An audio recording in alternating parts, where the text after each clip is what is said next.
Hello, and welcome to Violence Free Minnesota series on Housing 101 for victim service providers. My name is Guadalupe Lopez, and I am the Executive Director at Violence Free Minnesota.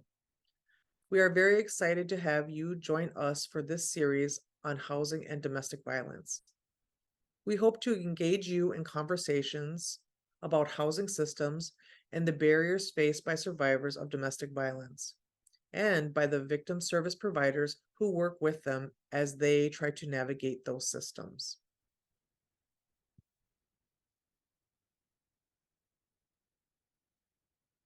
We will start with a brief overview of this training series. In this session, I will describe the goals of the project, provide some background about why we are doing it, identify the intended audience, and finally, describe the series format. But first, I want to say a few words about terminology. Throughout all 8 parts of this series, and for the sake of brevity, we will use the term households broadly rather than adding individuals and families. And to be as respectful as possible, we will use the terminology such as houselessness or unhoused rather than homeless. The change in terminology reflects a desire to move away from a toxic narrative that often blames people for not having a permanent home or residence. The term homeless is often seen as othering and dehumanizing.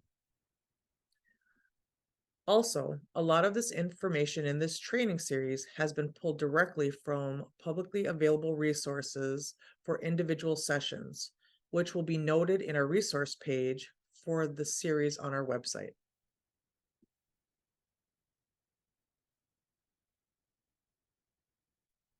The overarching goals of this series are to, first, provide a broad overview of housing terminology and the general housing landscape to make what can be a complex and convoluted system more familiar and accessible.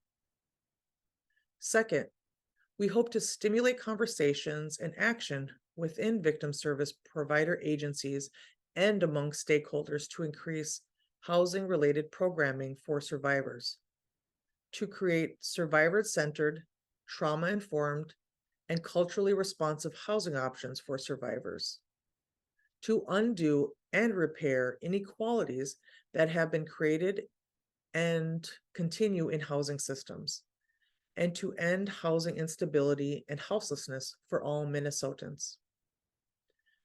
It is no secret to anyone working in this field that there is a severe housing shortage around the country, including here in Minnesota. And what is sometimes characterized as affordable housing is anything but. We also know that income inequality has deepened the housing crisis as wages and benefit levels remain flat while housing costs skyrocket. We hope that some of you who might not yet be involved in systems advocacy related to housing in your local area will be inspired to take up that work, and that some of you might even become more involved on a statewide level to address housing and income inequalities.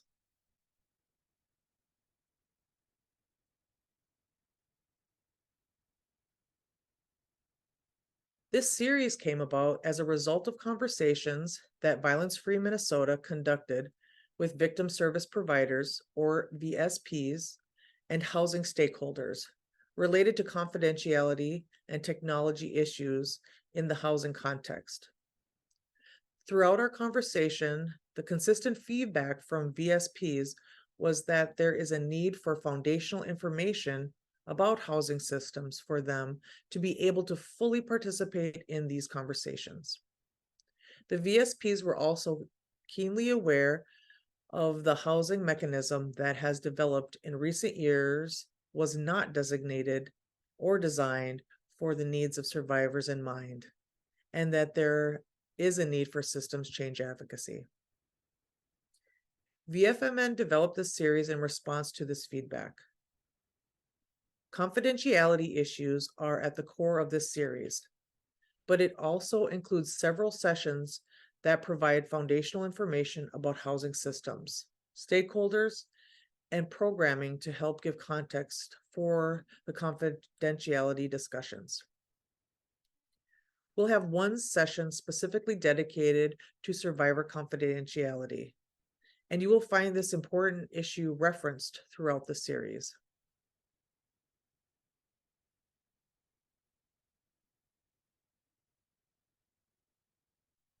The intended audience for this series is staff at victim service provider agencies, regardless of their level of experience with housing programming or what role they have within the agency.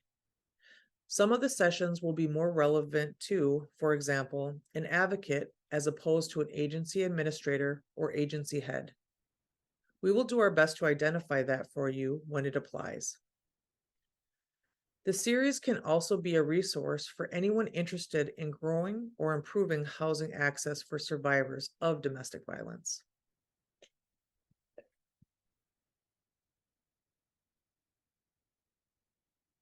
The series is divided into multiple pre-recorded sessions as follows. Part 1, the intersection of domestic violence and housing.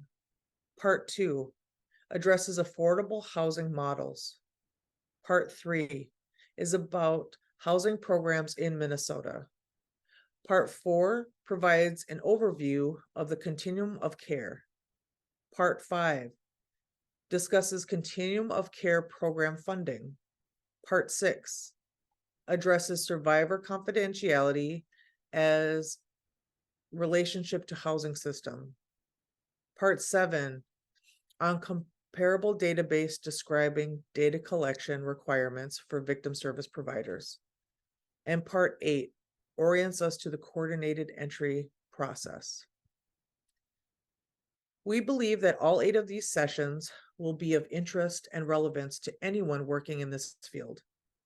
In particular, parts 1, 2, and 4 provide broad overviews that contain important information for everyone. Parts 3, 5, and 7 will be of interest to agency administrators, agency leaders, and people who are responsible for programming and funding decisions. Advocates and direct service providers should pay special attention to parts 6 and 8. But again, everyone will benefit from some extent from all 8 parts of this series. As we noted before, understanding how the housing system works can be confusing, involving a lot of technical concepts and procedures. This training is not designed to be a comprehensive approach to everything involved in the housing system. Rather, it's an introduction to the 8 topics listed here. Each part of the series will include a resource page that will be posted on the Violence Free Minnesota website, directing you to where you may go for more information if you are interested.